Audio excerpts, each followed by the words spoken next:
So he says, I'm writing this book because I came to Egypt.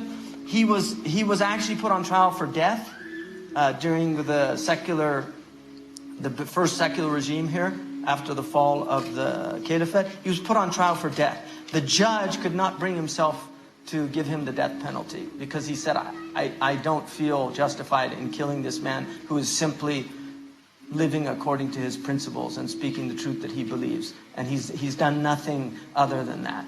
And so he said, but we exile him. So he was exiled to Greece. He wrote a letter. This is Shaykh al-Islam, right? This is the highest position that a scholar could hold in the Ottoman Empire.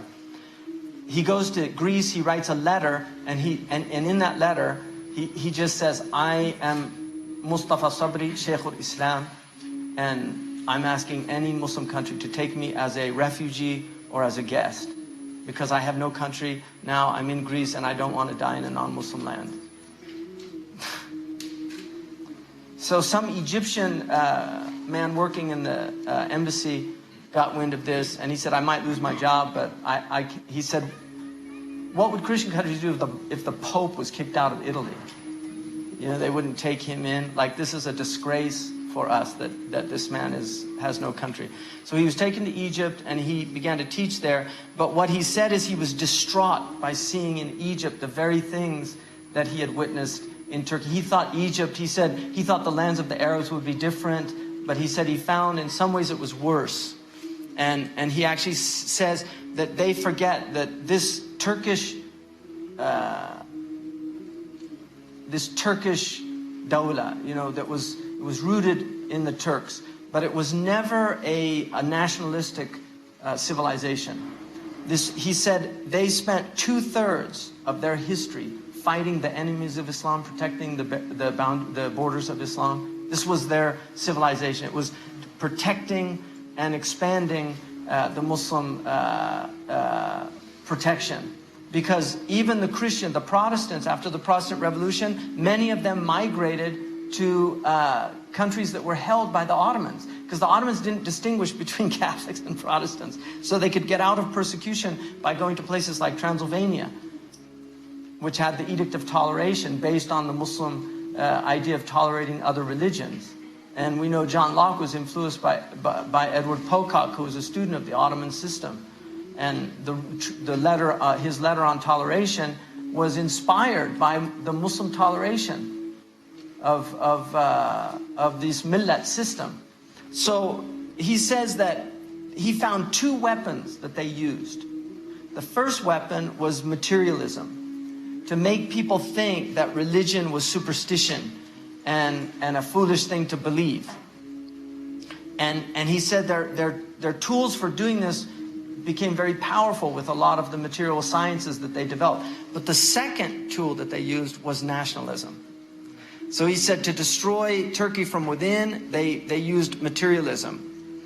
But to destroy Turkey from without, they used nationalism. So that the places where the Turks were protecting, like Palestine, suddenly the people in Palestine saw the Turks as occupiers. And people forget that Arabs fought against the Turks. They allied with the British and fought against the Turks. And the British promised them all these things. And much of what we're suffering now is from the betrayal of Muslims of that time. So these are the effects, and nobody wants to deal with what really happened. They just want to blame everybody else. You know, it's all somebody else's fault. But unfortunately, we inherit the troubles of the past. We inherit them. The only country that didn't, of the Arab states that were under, the only one that didn't break their ties was the Libyans. They were the only ones, which is why the Turks really loved the Libyans. In 1958, King Idris came here and actually restored the maqam of Abu Ayyub al-Ansari. There's a big plaque there, 1958. A plaque that says that he came, he saw that it was in disarray because it was a period where they weren't really respecting these places as much anymore, and he redid it. But then the Libyans, in their Thawra Thawra, Iblis wala Idris, with their slogan, give us Iblis and not Idris, they overthrew a man who used to do night prayers And I know this because I know somebody who knew him personally very well, Mustafa bin Halim, who was his ambassador to Italy, who told me that he was one of the most pious people he knew. This was the man that was ruling their country. They overthrew him, Iblis wala Idris, they got Iblis, and then they overthrew this guy, you know, and now there's 1,000 Iblises. And this is what revolution is. This is what he's saying. Everybody loses. Everybody loses. So we have to understand these things at a deeper level and not be fooled by slogans. One of the things that the Prophet ﷺ said, that towards the end, he said there's going to be sununa khada'a. There will be years of deception. Yu'taman al-kha'in. The treasonous one will be considered trustworthy. وَيُخَوَّنَ الْأَمِينَ. And the trustworthy one will be called a treasonous one. يُكَذِّبَ الصَّادِقِ. The one telling the truth will be deemed a liar. وَيُصَدَّقَ الْكَاذِبِ. And the one being called, the liar will be called a truthful one. This is what our Prophet warned us.